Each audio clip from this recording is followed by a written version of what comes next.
continues tonight the debate over expanding the North Atlantic Treaty Alliance to several countries in Central Europe. The debate flared today at the European Security and Cooperation Summit in speeches by President Clinton and Russian President Yeltsin. Since the collapse of communism in Central Europe, there have been proposals and debate over whether and how to expand NATO, which now guarantees mutual protection for 16 Western nations in Europe and the U.S. and Canada, to such countries as Poland, Hungary, the Czech Republic, and Slovakia. Today, at the so-called CSCE summit in Budapest, President Yeltsin repeated his country's opposition to that idea. He warned of a cold peace and said the world could not be run from one capital, a reference to Washington and the U.S. But the issue of NATO expansion has also divided American officials and analysts. We take up the story with two of them, former Secretary of State Henry Kissinger and Jack Matlock, former U.S. ambassador to the Soviet Union and Czechoslovakia, now a professor at Columbia University. Starting with you, Ambassador Matlock, the Russians are clearly very unhappy about the prospect of expanding NATO. Let's start with this. Actually, what is the U.S. policy right now? How quickly is the Clinton administration pushing to expand NATO, from what you can read? Well, my understanding is that their position is that the East Europeans should be prepared for NATO, and though no date has been set, the question is not if, but when. And NATO itself recently, just for background here, recently voted to come up within a year with a list of sort of conditions for membership for potential members. So the issue is moving forward, as you understand it. Is that correct? The issue is moving forward, but we have to be careful not to trap ourselves in an endless waffle. When we say the issue is not if, but when, the responsibility of national leaders is not to ask rhetorical questions, but to answer them.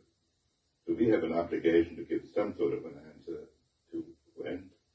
And the Russians are not unhappy about the timing. They're unhappy about the fact. And therefore we ought to face that as early as possible. Well, where is the pressure, as you understand it, Jack Matlock, where is the pressure coming from for quick expansion inside NATO? We know that certain Eastern European or Central European countries like Poland would love to be a member quickly. But where is it coming from inside NATO? Well, my understanding is that the Germans have been sort of the principal advocates within NATO. They're joined by certain others. I'm one who feels that while we should leave the possibility open, that we should make clear that we would back expansion only if there is a threat which needs to be met. In other words, we should use it to pressure the Russians to ease off on the rhetoric and to behave in a manner which does not threaten these. It seems to me that would make a better policy than making a decision now and proceeding, whatever the Russians do, to carry it out. Another problem here is that I think it's much more important for the Poles, the Czechs, and the other East Europeans to get in the European Union. This is important economically. They need the markets. And I suspect that some Europeans look at NATO as almost a surrogate for doing what would be a more difficult matter for them, and that is opening their markets to them.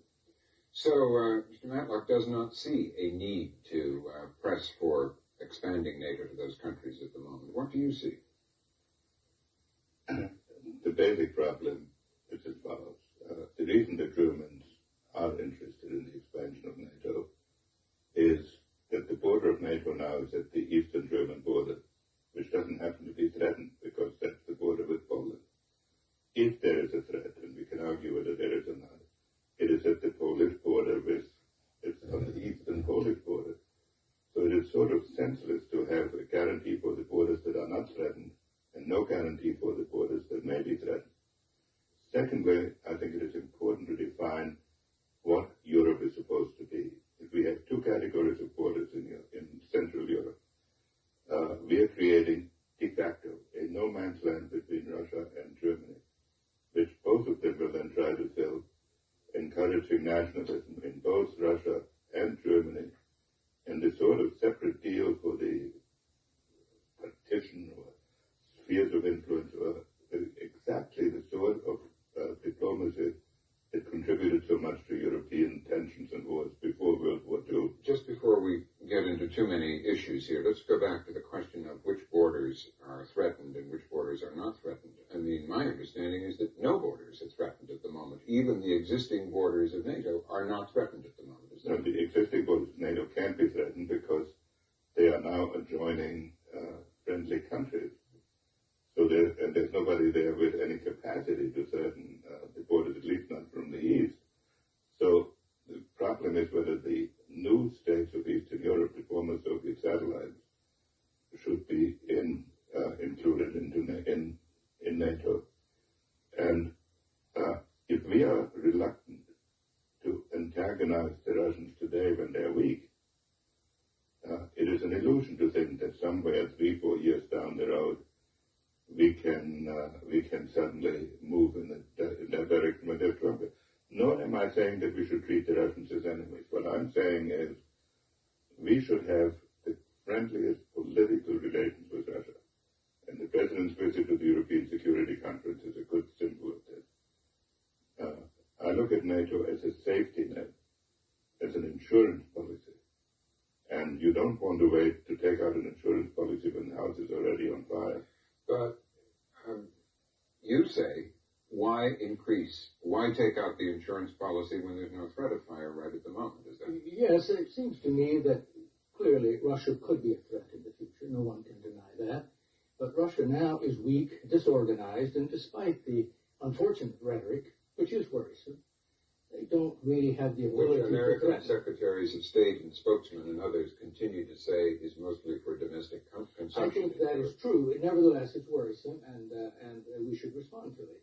But the fact is, it seems to me we would probably have close to a decade to respond to the successive steps it would take. What is it? Spell that out for a moment. Well, I think right now their economy is in shambles. Their army and their whole military establishment, though it has a lot of weaponry, is not really organized that it can effectively threaten someone else. They have not been able for the last 2 years to cope with the rebellion in one of their own provinces, in Chechnya, which we'll be talking about later. Now, it seems to me they're simply not in a position to threaten their neighbors in a military sense. If they started to, we would have time to. That is my contention, and it seems to me that we should make clear the sort of things which, if they should do, we would feel compelled to take countermeasures, and I think that would be a considerable deterrent. Why do you disagree with that logic? Why provoke the Russians now by extending NATO closer to them, which would imply that the West thought, that Russia was going to become a threat? The first question is, why should they be provoked? If we say an attack on Russia is an attack on the whole Atlantic community. An attack on Russia? And an attack on Poland is an attack on the entire Atlantic region. I don't see why that should provoke them, especially since we could make military. We have, for example, in Eastern Germany, we have military arrangements whereby no non-German troops go beyond the Elbe. We could make similar arrangements for Poland, that no non-Polish troops will be stationed on Polish territory. So what we would be extending is a security guarantee that places Poland strictly into. But why would we need to do that?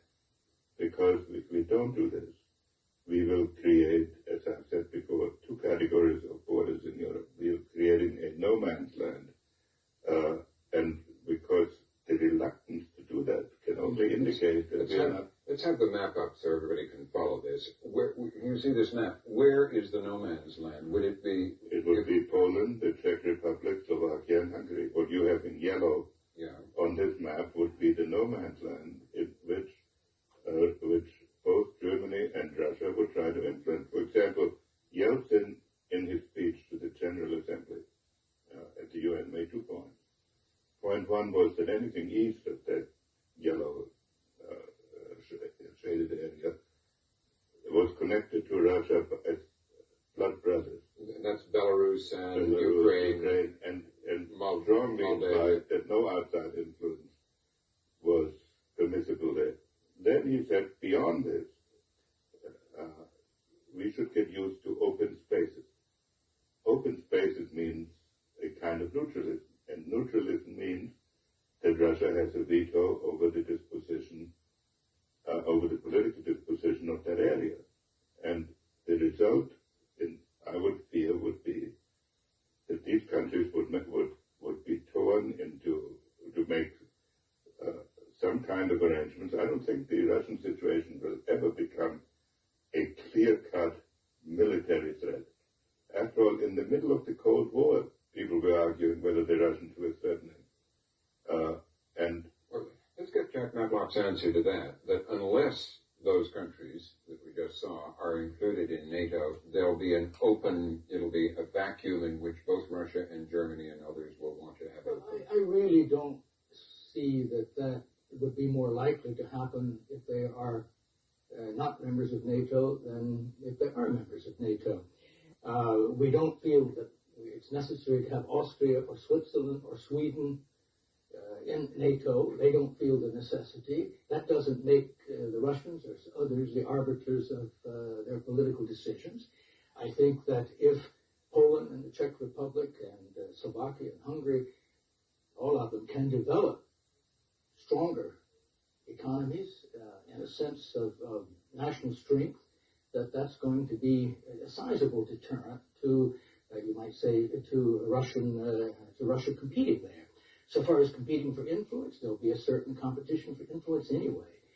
There is one other factor here that we seem to be forgetting, and we did, though it was not a legally binding assurance, we gave categorical assurances to Gorbachev back when the Soviet Union existed, that if a united Germany was able to stay in NATO, NATO would not be moved eastward.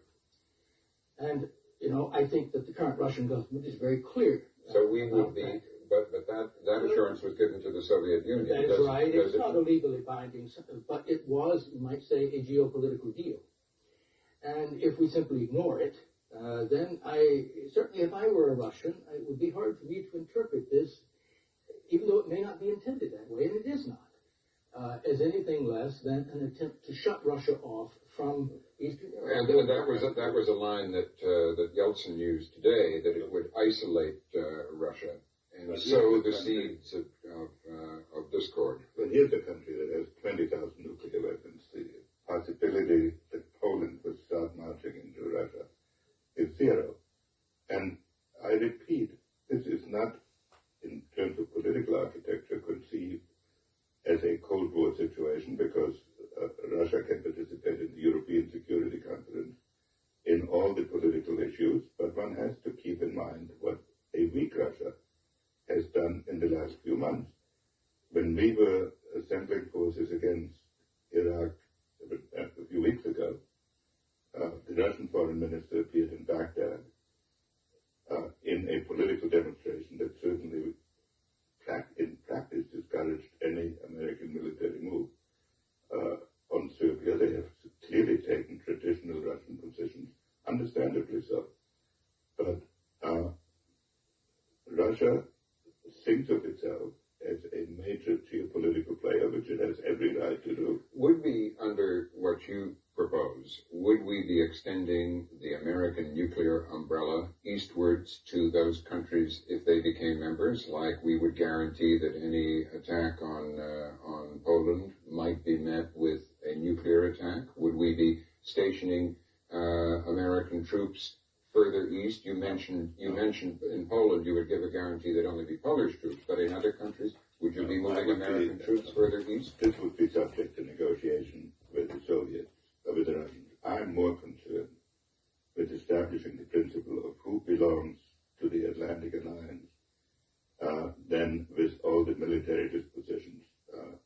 I see no need to station American troops in any of the former Soviet satellites, nor is it conceivable, nor should we, station American nuclear weapons in any of the former satellites. And we could embody this in some sort of an arms control agreement or some other agreement with Russia. What we would do is to create a safety net that says we hope that political conditions will evolve, as Ambassador Matlock says, in which case this is irrelevant.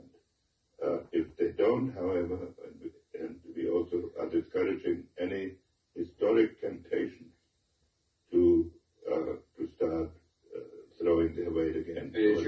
your point, Ambassador Matlock, that to do this might provoke those historic temptations and inflame the nationalist feelings in Russia, which a Yeltsin could not ignore? This is the problem. It's not that you refrain from doing something because it will offend Russia.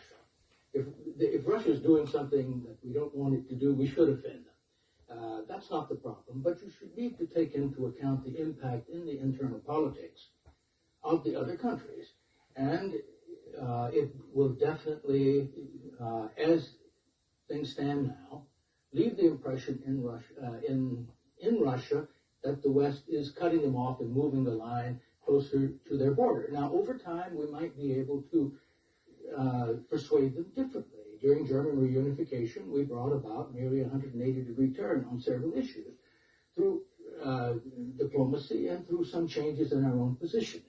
So, perhaps that would happen. But now the impact would be very negative in Moscow, in Russian politics, and would not be a service to those who want democratic institutions. Okay, I'm sorry, but I have to thank you both and leave it there for now. Appreciate you joining us.